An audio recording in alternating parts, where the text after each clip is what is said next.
गोपियां नहीं मानी। अब गोपियां भगवान को कथा सुनाती, महाराज हमारी सुनो, बहुत जब से आए आप प्रवचन सुना रहे, हमारे सुनो प्रवचन। भगवान बोले सुनाओ। गोपियां कहती सरकार एक ब्राह्मण थी एक ब्राह्मणी, तो ब्राह्मणी बड़ी पतिव्रता थी, जब तक अपने पतिदेव को भोजन ना करवा दे तब तक ब्राह्मणी भोजन नहीं करती।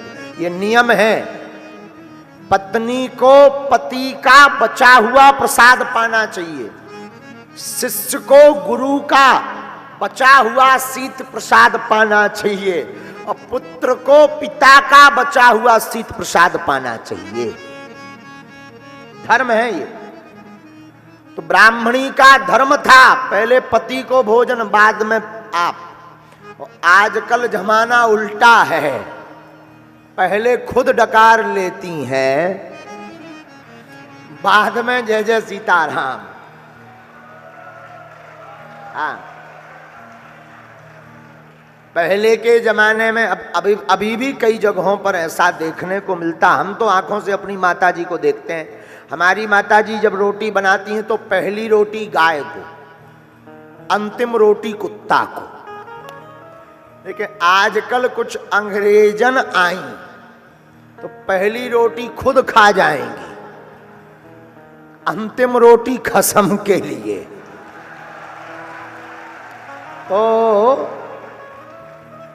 अर्थ क्या निकलता, मानो खुद गौ माता बनना चाह रही कि हम गाय हैं, और खसम को डॉट डॉट डॉट। बोलो सीताराम, जोर से बोलो। बल्कि धर्म पत्नी का धर्म है, पहले पत्नी पति को भोजन पवावे, फिर बाद में खुद पावे। रोज चरणों की सेवा करें। क्या करें? सेवा। आजकल चरण नहीं दबाए जाते हैं, सोचती हैं कि कब स्वामी सो जाएं तो गलई। बोलो सीताराम। ये आप लोगों को नहीं कह रहा है, अशोकनगर वाली माता जी नहीं, राम राम राम। ये तो विदेशियन की बात हो रही है। आप लोग तो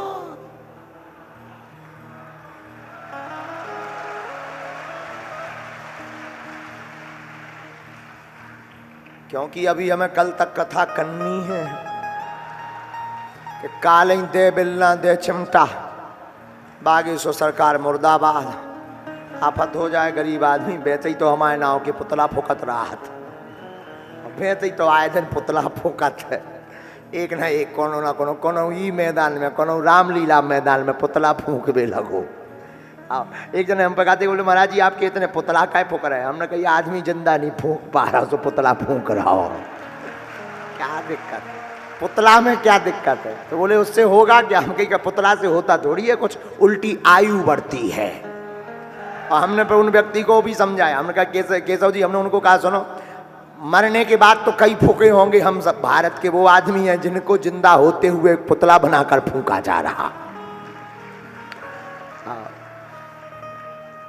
तो ये जो कहानी बता रहे माता जी हर आप की नहीं, दूसरन की बात है। भगवान कहते हैं इसलिए गोपियों आप लौट जाओ। गोपियां कथा सुनाती, महाराज एक ब्राह्मण एक ब्राह्मणी, ब्राह्मणी बड़ी पतिव्रता। एक बार ब्राह्मण देवता ने कहा हमें विदेश जाना है कमाने, तुम घर पर रहना। ब्राह्मणी बोली कि अगर आप जाएंगे तो हमारा पतिव्रत धर्म नष्ट हो जाएगा, क्योंकि क्या पता आप कितने बजे भोजन करोगे। अगर हम पहले पा लेंगे तो दिक्कत, हमारी सेवा छूट जाएगी। तो ब्राह्मणी की बात सुनकर ब्राह्मण ने एक उपाय किया, माटी का एक पुतला बनाया और कहा कि एक काम करो, जो पुतला की सेवा करो, जब तक हम नहीं है हमारा ही रूप मान के सेवा करो, भोजन कराओ, चरण दबाओ, वो बाकी भोजन गाय को खिला देना, धर्म भी निभ जाएगा, हम विदेश भी हो आगे। ब्राह्मणी बोली बात तो सही है, पुतला बना दिया। गोपियां बोली भगवान ध्यान से सुनना, भगवान को सुना रही गोपियां कथा। भगवान बोले जी। एक दिन ब्राह्मणी वही पुतला रूपी पति को भोजन करवाई रही थी, तब तक दरवाजे पे खटखट की आवाज आई। कौन? परदेश गए हुए पति जी की आवाज आई। मैं वापस आ गया हूं। पर ब्राह्मणी असमंजस में पड़ गई। बोले क्या असमंजस हो गया? बोले ब्राह्मणी को असमंजस हो गया कि अगर मैं किबाड़ नहीं खोलती हूं तो पति नाराज हो जाएगा, नाराज हो जाएगा तो पतिव्रत धर्म नष्ट हो जाएगा, और अगर मैं भोजन कराते हुए छोड़कर बीच में जा रही हूं जो आज तक नहीं किया तो भी पतिव्रत धर्म नष्ट हो जाएगा। अब भगवान आप ही बताओ, दरवाजे पर असली पति है और ये मिट्टी का पुतला का पति है। जब तक पति नहीं थे तब तक किसी को पति मानती थी, और अगर बीच से छोड़कर जाती है तो पतिव्रत धर्म नष्ट होता है। अब आप बताओ ये बेचारी ब्राह्मणी क्या करे?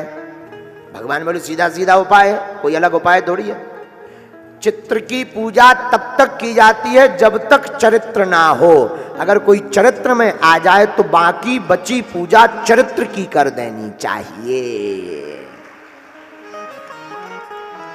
सब गोपियां चरणों में गिर गई, बोली यही तो हम कर रहे हैं। भगवान बोले मतलब? बोले जिन संसार के पतियों के बारे में तुम डरवा रहे वो है संसार के मिट्टी के पति, मिट्टी के पुतला। आप हो परम पति, हम उन पति को छोड़कर आपके चरणों में आ गए। हमने क्या गुनाह कर दिया सरकार? आहा, भगवान मुस्कुरा गए कि गोपियां बड़ी कृतज्ञ हो गई हैं। फिर तो क्या रास रचा, गोपियों को अभिमान आया। भगवान अंतर ध्यान भय तो गोपियों ने गोपी गीत जो भागवत का हृदय है एक श्लोक गाकर, क्योंकि कथाक्रम बहुत ज्यादा है।